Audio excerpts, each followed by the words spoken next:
At a beautiful wedding in Connecticut, wealthy guests whispered and pointed at a black woman sitting alone in the back row.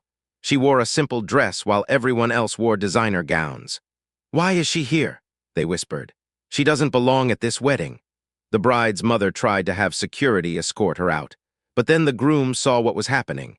He stopped the music, walked to the microphone, and said her name. What he said next made the entire room go silent. Then half the guests started crying. This is a true story about respect, gratitude, and never judging someone by their appearance. What this woman had done for the groom 20 years ago saved his life. And today, he was going to make sure everyone knew it. Before we share this beautiful story, hit that like button and subscribe so you don't miss more stories about kindness, respect, and people getting the recognition they deserve. Now let's see what happened at this wedding. Margaret Williams was 68 years old. She had worked as a school bus driver for 40 years in Hartford, Connecticut. She lived in a small apartment, drove an old car, and never had much money. But what she had in abundance was a kind heart. Margaret had never married. She had no children of her own. But she loved every child who rode her bus like they were her family. She knew their names, their struggles, their dreams. She carried snacks for kids who came to school hungry. She bought winter coats for children who didn't have them. Margaret had retired 5 years ago, living on a small pension. She didn't travel. She didn't buy expensive things. She lived simply, going to church on Sundays and volunteering at the community center. Today, she had received a wedding invitation that surprised her. It was from a name she hadn't heard in years.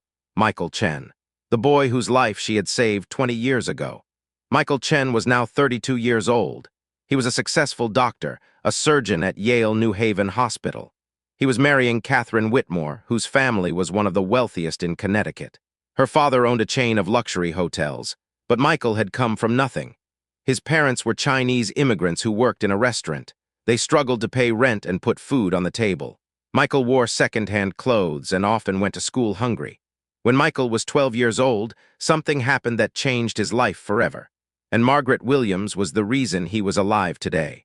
The wedding was held at the Whitmore family estate, a mansion overlooking Long Island Sound. There were 300 guests. Women wore designer dresses, men wore expensive suits. A string quartet played classical music. Champagne flowed freely. Margaret had almost not come. She looked at the invitation and felt out of place. She didn't have money for a fancy dress. She didn't own jewelry. She would be the only black woman there, surrounded by wealthy white families. But the invitation had a handwritten note from Michael. "Mrs. Williams, you are the most important guest at my wedding. Please come. I need you there." So Margaret bought a simple navy blue dress from Target. She took the bus to the estate. And when she arrived, she sat quietly in the back row, hoping not to draw attention. But in a room full of wealthy people, she stood out. And not everyone was kind. Margaret found a seat in the back row of the outdoor ceremony area. White chairs were arranged in perfect rows, facing a beautiful floral arch overlooking the water. She sat down quietly, her purse in her lap. The guests around her were wealthy families, business partners of the Whitmore family, and Catherine's friends from private schools and country clubs. They wore Gucci, Prada, Versace. They talked about their vacation homes in the Hamptons and their children at Harvard. Margaret heard the whispers almost immediately. "Who is that woman?" A woman in a cream Chanel suit asked her friend. "I have no idea. She's certainly not family," the friend replied, looking Margaret up and down. "Maybe she's a server who sat down by mistake," another guest suggested with a small laugh. Margaret heard it all. She had experienced this kind of judgment her whole life. She kept her eyes forward, her back straight, her dignity intact. An older man sitting 2 rows ahead turned around and stared at her for a long moment. Then he whispered something to his wife, who also turned to look. They both frowned. Margaret felt her face grow warm. She wondered if coming was a mistake, but she had promised Michael she would stay. As more guests arrived and took their seats, the whispers grew louder. Some people weren't even trying to hide their comments anymore. "This is a private wedding," one man said loudly enough for Margaret to hear. "Security should be checking invitations more carefully." Margaret reached into her purse and touched the invitation, making sure it was still there. Her hands trembled slightly. Then Catherine's mother, Patricia Whitmore, walked down the aisle greeting guests. She was a tall, elegant woman in her 50s, wearing a lavender mother-of-the-bride dress that probably cost more than Margaret's monthly pension. Patricia stopped when she saw Margaret. Her smile disappeared. "Excuse me," Patricia said, walking over to Margaret. "I don't believe we've met. Are you sure you're at the right wedding?" Margaret stood up politely. Yes, ma'am. I'm Margaret Williams. Michael invited me. Patricia's eyebrows raised. Michael invited you? I'm sorry, but I've reviewed the entire guest list. I don't recall your name. He sent me a personal invitation, Margaret said quietly, pulling it out of her purse. Patricia barely glanced at it. There must be some confusion. This is a very exclusive event. Perhaps Michael extended an invitation out of politeness, but nothing, Mother. A young woman's voice interrupted. It was Catherine, the bride, in her pre-ceremony dress. She had overheard from where she was taking photos nearby. Catherine walked over quickly. Is there a problem? Patricia turned to her daughter. Darling, I'm just clarifying the guest list. This woman says Michael invited her, but then she stays, Catherine said firmly. If Michael invited her, she's welcome. Patricia looked flustered. Catherine, we don't even know who she is. We're about to find out, Catherine said gently. Then she turned to Margaret and smiled. Hello, I'm Catherine. I'm so glad you're here. Any friend of Michael's is very welcome. Margaret's eyes filled with tears. Thank you, you're very kind. Catherine squeezed her hand. Please sit and enjoy the ceremony. I have a feeling you're very important to Michael. Patricia looked like she wanted to argue more, but Catherine gave her a look that said the conversation was over. Patricia walked away, but Margaret could hear her muttering to the wedding planner about security and uninvited guests. The ceremony was beautiful. Michael stood at the altar looking handsome in his tuxedo, his eyes wet with emotion as Catherine walked down the aisle. Margaret watched with a full heart, remembering the struggling 12-year-old boy she had known. The vows were exchanged. The couple kissed. Everyone applauded. But during the cocktail hour before the reception, things got worse. Margaret stood by herself near the edge of the lawn, holding a glass of water. She didn't want to eat the expensive appetizers being passed around. She felt out of place enough already. A group of women in their 40s and 50s stood nearby, drinking champagne and gossiping loudly. I can't believe she's still here, one of them said, glancing at Margaret. Patricia tried to have her removed, but Catherine stopped it, another replied. Well, she clearly doesn't belong. Look at her dress. Target, if I had to guess. They laughed. Margaret's hands shook as she set down her water glass. Maybe she's the groom's old maid or something. Don't be ridiculous. Michael comes from poor Chinese immigrants, but even they wouldn't dress like that to a Whitmore wedding. I heard she took the bus here. The bus. To a wedding at the Whitmore estate? More laughter. Margaret felt tears threatening. This was humiliation. She had survived poverty, racism, and decades of struggle, but this kind of cruelty still hurt. She decided to leave quietly. She would tell Michael later that she had a headache. She started walking toward the driveway where she could call a cab, but she never made it. Because at that moment, the wedding planner announced that dinner was being served and guests should head to the reception tent. The reception tent was magnificent. Crystal chandeliers hung from the ceiling. Tables were decorated with white roses and candles. A live band played soft jazz. Guests found their assigned seats at tables with calligraphy name cards.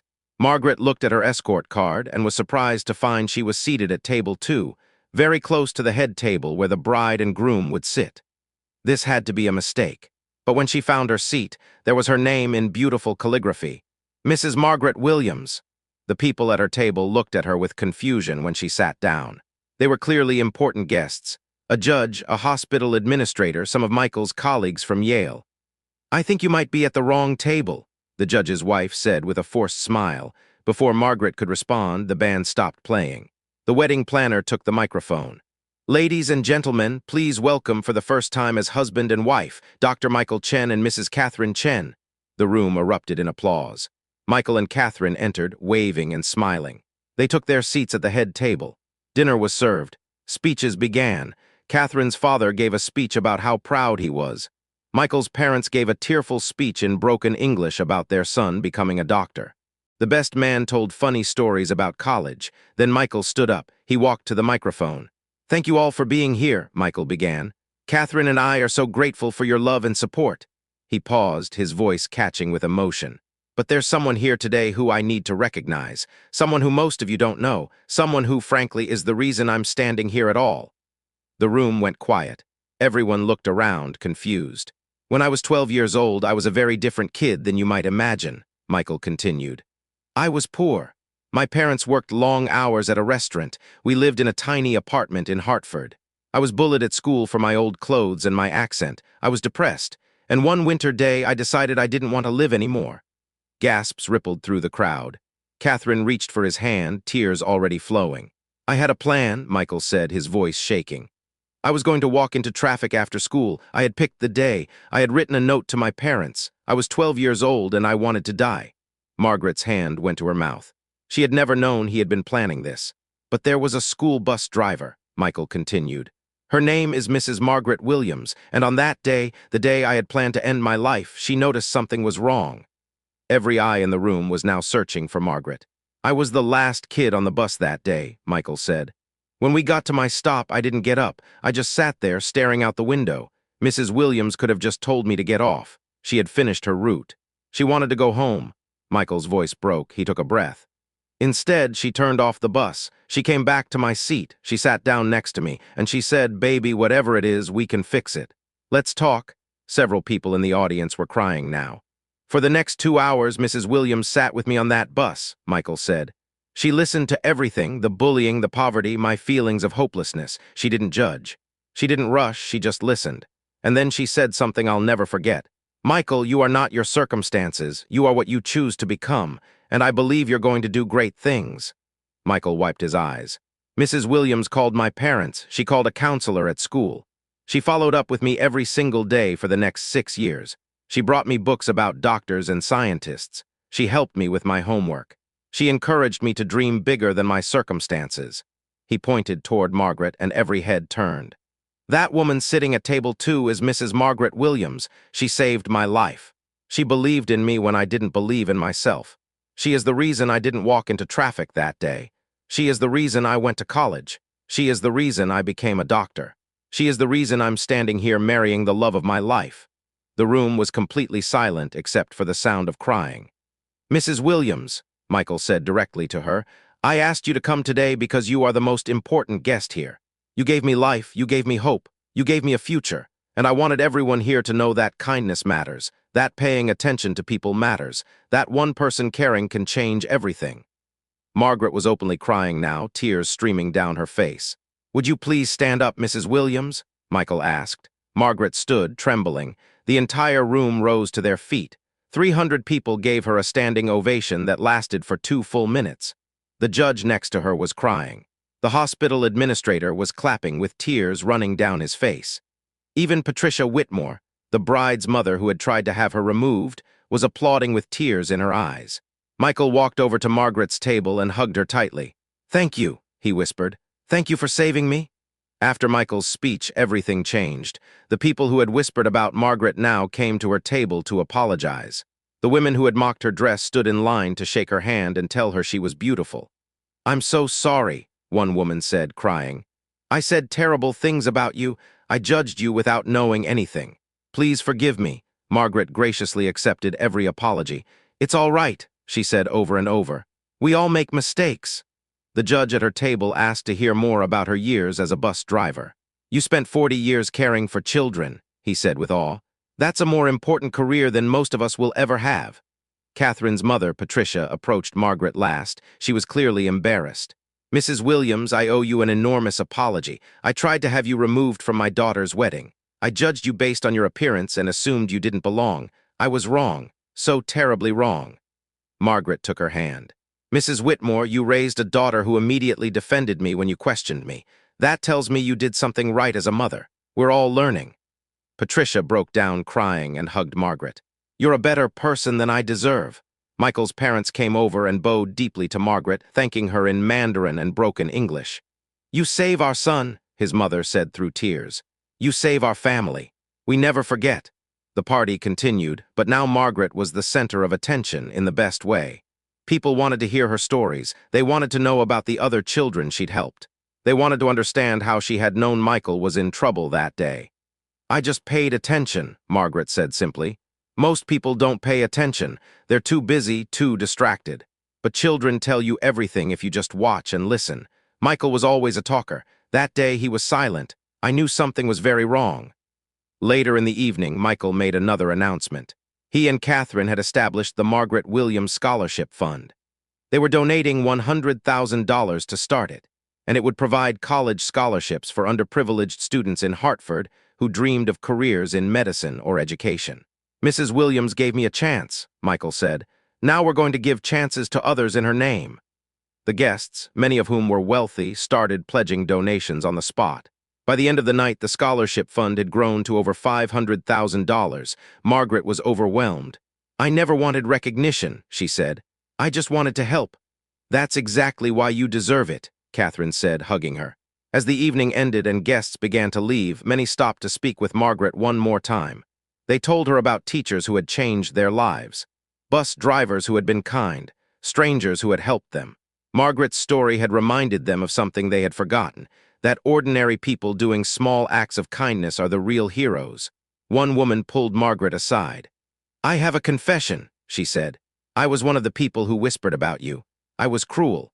But your story changed something in me tonight. I work at a nonprofit, but honestly, I've been going through the motions. You reminded me why the work matters. You reminded me that every person has a story and we should never judge." Margaret smiled. "That's the lesson, isn't it? We never know what someone is carrying. We never know what battle they're fighting. We never know how our kindness or our cruelty might affect them." She looked around the beautiful reception tent at all these wealthy, privileged people who had learned something important tonight. "Michael says I saved him," Margaret continued. "But the truth is simpler than that. I just saw him, really saw him, and I cared. That's all any of us need to do, see people, really see them. And care." Before she left, Michael and Catherine walked her to the car they had arranged to drive her home. "I wanted you to take the bus," Michael joked, "but Catherine wouldn't let me." They all laughed.